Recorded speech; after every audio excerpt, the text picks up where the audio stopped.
Hello friends, welcome to our channel study for law, जिसमें आज हम पढ़ने वाले हैं उच्चतम न्यायालय के न्यायाधीशों की नियुक्ति और पदच्युति।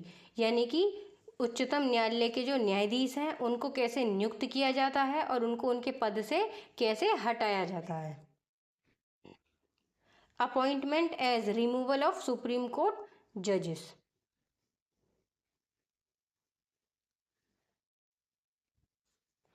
उच्चतम न्यायालय का गठन, फॉर्मेशन ऑफ सुप्रीम कोर्ट।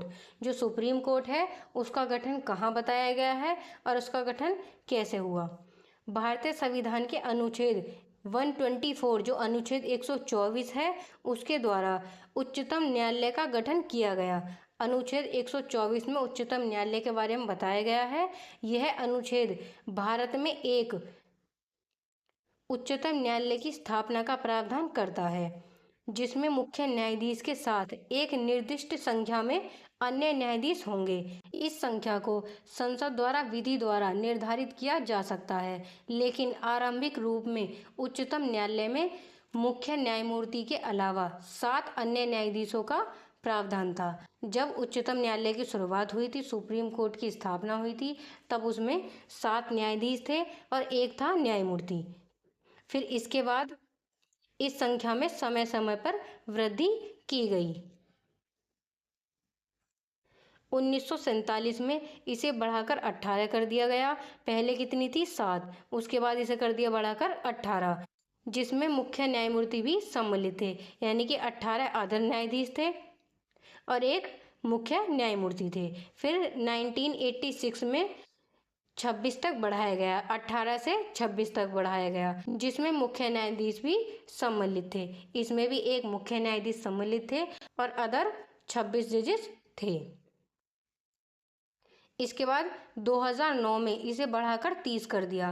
पहले कितने थे? 7। उसके बाद किया गया इन्हें 18 और इसमें न्यायमूर्ति सम्मिलित थे और फिर कर दिया 26, 18 से 26, फिर 30 और फिर 33 मुख्य न्यायमूर्ति सम्मिलित थे। यानी कि 30 अलग न्यायाधीश थे और एक मुख्य न्यायमूर्ति थे, तो हो गए टोटल 31। फिर उसके बाद 2019 में इस संख्या को 33 कर दिया गया, जो वर्तमान में लागू है, जिसमें मुख्य न्यायाधीश भी सम्मिलित हैं। अभी वर्तमान में सुप्रीम कोर्ट में 34 जजेस हैं। 34 में से 33 हैं जजेस और एक है मुख्य न्यायाधीश, न्यायमूर्ति। जैसे पहले हमारे DY चंद्रचूड़ थे, वो एक मुख्य न्यायमूर्ति थे। उनके अलावा 33 जजेस और थे और वर्तमान में हमारे मुख्य न्यायमूर्ति हैं संजीव। ठीक है, याद रखना जो वर्तमान में मुख्य न्यायाधीश हैं उनका नाम याद रखना। तो अभी वर्तमान में सुप्रीम कोर्ट में 34 जजेस हैं। आगे देखते हैं। संविधान में न्यायाधीशों की न्यूनतम संख्या का कोई विशेष प्रावधान नहीं है, लेकिन अनुच्छेद 145 के अनुसार यदि संविधान के निर्वाचन से संबंधित महत्वपूर्ण प्रश्नों का निपटारा करना हो या अनुच्छेद 143 143 के तहत निर्देश की सुनवाई करनी हो, तो ऐसे मामलों में न्यायालय में न्यूनतम 5 न्यायाधीशों की पीठ होनी चाहिए। कम से कम 5 न्यायाधीश होने चाहिए। संविधान के निर्वाचन से संबंधित महत्वपूर्ण प्रश्नों पर सुनवाई करने के लिए कम से कम 5 न्यायाधीश की पीठ होनी चाहिए। कम से कम उस निर्णय को सुनने के लिए, उस पर अपना जजमेंट देने के लिए 5 न्यायाधीश होने चाहिए। यह स्पष्ट रूप से दर्शाता है कि उच्चतम न्यायालय में संवैधानिक मामलों या अनुच्छेद 143 के तहत सलाहकारी कार्यों के लिए न्यूनतम 5 न्यायाधीश की पीठ आवश्यक है। इस बात को याद रखना कि कम से कम 5 न्यायाधीशों की पीठ आवश्यक है। न्यायाधीशों की नियुक्ति के लिए अर्हताएं, योग्यताएं। जो न्यायाधीश हैं उनकी नियुक्ति के लिए क्या योग्यताएं होनी चाहिए? क्वालिफिकेशन फॉर जजेस। न्यायाधीशों की अर्हताएं। उच्चतम न्यायालय के न्यायाधीश पद पर नियुक्ति के लिए किसी व्यक्ति में निम्नलिखित योग्यताएं आवश्यक हैं। पहली, कि वो भारत का नागरिक हो। दूसरी, कि किसी उच्च न्यायालय, किसी हाई कोर्ट में लगातार कम से कम 5 वर्षों तक न्यायाधीश रहा हो। और तीसरी, किसी उच्च न्यायालय में, हाई कोर्ट में लगातार 10 वर्षों तक अधिवक्ता रहा हो। सुप्रीम कोर्ट का जज बनने के लिए पहली योग्यता है कि वो भारत का नागरिक हो। दूसरी है कि वो हाई कोर्ट में लगातार कम से कम 5 वर्षों तक न्यायाधीश जज रहा हो। और तीसरी है कि वो 10 वर्ष तक कम से कम 10 वर्ष तक लगातार अधिवक्ता एडवोकेट रहा हो। या तो 5 साल तक न्यायाधीश रहा हो या फिर 10 वर्ष तक एडवोकेट रहा हो हाई कोर्ट में, तब वो सुप्रीम कोर्ट के जज के लिए नियुक्त किया जा सकता है। फिर आगे देखते हैं।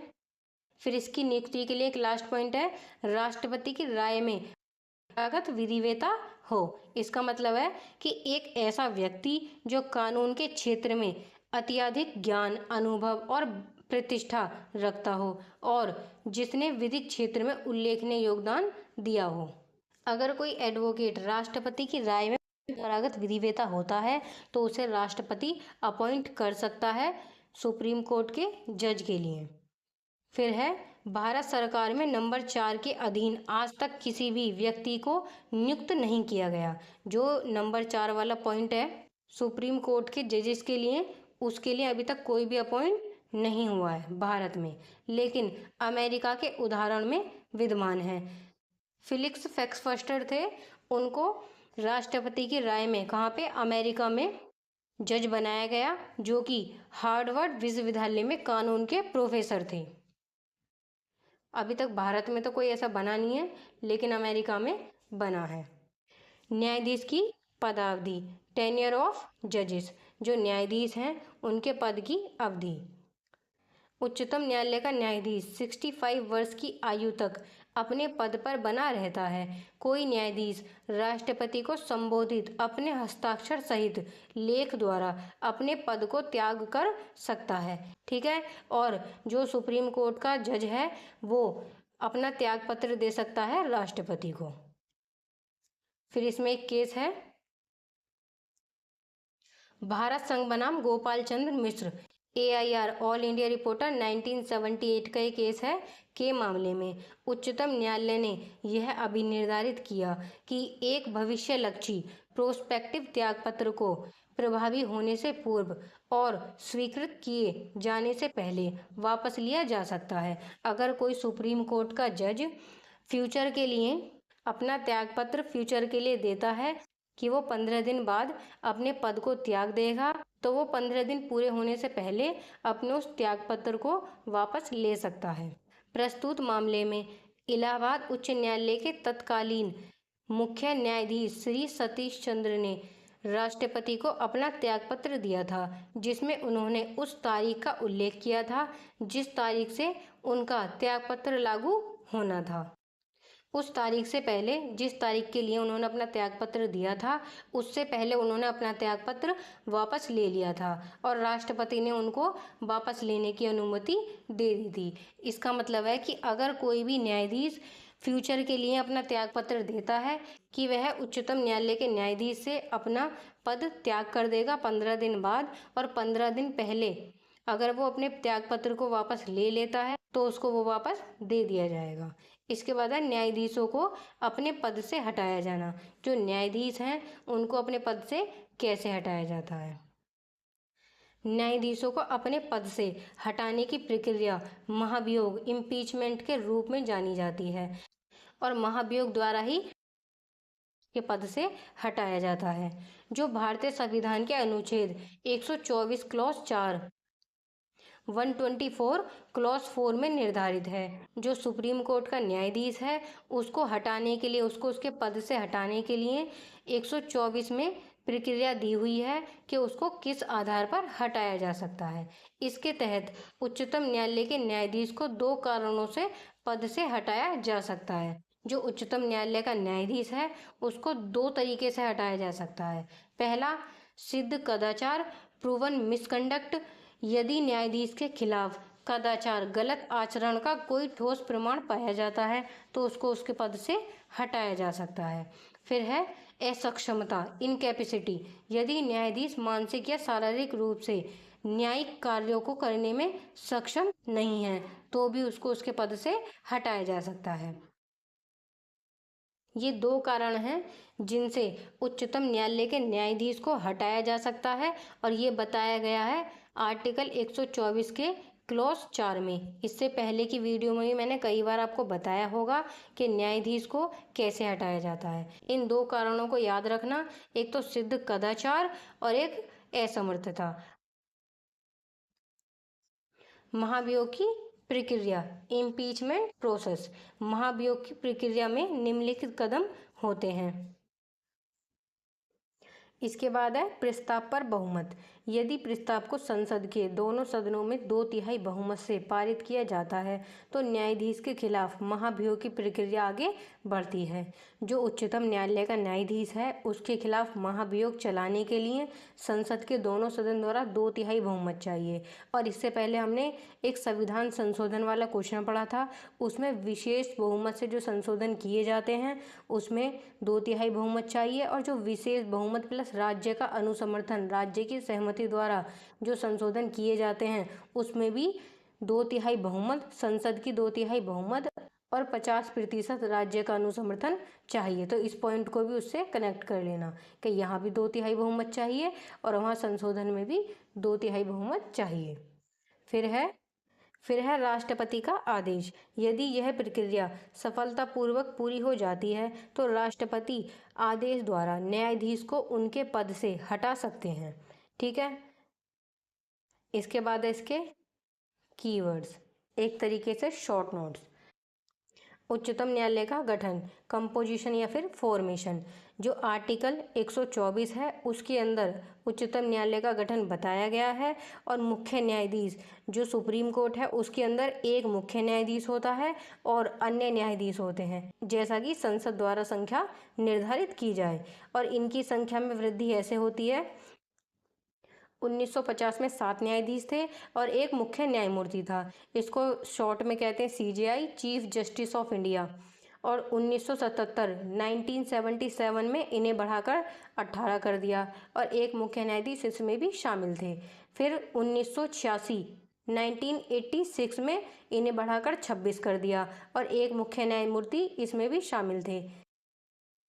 फिर 2019 में इनकी संख्या बढ़ाकर कर दी 33, जो अभी वर्तमान में है, और एक मुख्य न्यायमूर्ति इसमें शामिल है। यानी कि अभी वर्तमान में सुप्रीम कोर्ट में 34 न्यायाधीश हैं। ठीक है, आगे देखते हैं। फिर अनुच्छेद 145 के लिए संवैधानिक व सलाहकारी मामलों में कम से कम 5 न्यायाधीशों की पीठ आवश्यक है। न्यायाधीशों की नियुक्ति, अर्हताएं, जो उनकी योग्यताएं हैं वो क्वालिफिकेशन फॉर जजेस। न्यायाधीश को सबसे पहले भारत का नागरिक होना चाहिए, फिर उच्च न्यायालय हाई कोर्ट में कम से कम 5 साल न्यायाधीश रहा हो, या फिर उच्च न्यायालय हाई कोर्ट में कम से कम 10 साल अधिवक्ता रहा हो तो उसको न्यायाधीश के पद के लिए नियुक्त किया जा सकता है, या फिर राष्ट्रपति की राय में पारंगत रहा हो। फिर इसके बाद इसका उदाहरण, जो अमेरिका है उसमें एक प्रोफेसर को न्यायाधीश बनाया गया था जिनका नाम था फिलिक्स फैक्सफर्ड, जो हार्वर्ड विश्वविद्यालय के कानूनी प्रोफेसर थे, USA के, अमेरिका के। ठीक है, इसके बाद है न्यायाधीशों की पदावधि। जो न्यायाधीश हैं उनके पद की अवधि 65 वर्ष की आयु तक पद पर रह सकता है, हस्ताक्षर सहित पद त्याग कर सकता है राष्ट्रपति को। और इसमें एक केस था भारत संघ बनाम गोपाल चंद्र मिश्र, AIR 1978 का ये केस था। इसमें कहा गया था कि जो त्यागपत्र है उसको वापस लिया जा सकता है अगर किसी न्यायाधीश ने कोई त्यागपत्र दिया है कि वो 15 दिन बाद अपने पद को छोड़ देगा और 15 दिन पूरे होने से पहले अपने त्यागपत्र को राष्ट्रपति से वापस ले लेता है, तो उसके त्यागपत्र को वापस कर दिया जाएगा यदि प्रभावी नहीं हुआ हो। तो अगर वो प्रभावी नहीं हुआ, उसका टाइम कंप्लीट नहीं हुआ है, तो फिर उसको वो वापस ले सकता है। फिर है इम्पीचमेंट, महाभियोग, जो बताया गया है आर्टिकल 124 के क्लॉज 4 में, आर्टिकल 124 क्लॉज 4 में। 2 कारणों से उच्चतम न्यायालय के न्यायाधीश को हटाया जा सकता है। पहला सिद्ध कदाचार और दूसरा असमर्थता। इन दोनों कारणों से, अगर ये दोनों कारण न्यायाधीश में पाए जाते हैं तो न्यायाधीश को उसके पद से हटाया जा सकता है। और राष्ट्रपति, इसके साथ एक राष्ट्रपति वाला भी याद रखना कि राष्ट्रपति में जो महाभियोग चलाया जाता है वो चलाया जाता है आर्टिकल 61 में। उसमें राष्ट्रपति पर महाभियोग चलाया जाता है और राष्ट्रपति पर महाभियोग चलाने के लिए सिर्फ एक कारण चाहिए, वो है संविधान का वॉयलेशन, अगर राष्ट्रपति संविधान का अतिक्रमण करता है, संविधान के अनुसार नहीं चलता है, तो उसको उसके पद से हटाया जा सकता है। इसके बाद इसकी प्रक्रिया, जो कि संसद के दोनों सदन में 2/3 बहुमत से पारित की जा सकती है। फिर राष्ट्रपति का आदेश। ठीक है, बस यहीं तक था ये क्वेश्चन। इन सभी को अच्छे से रेडी कर लेना। मिलते हैं अगली वीडियो में।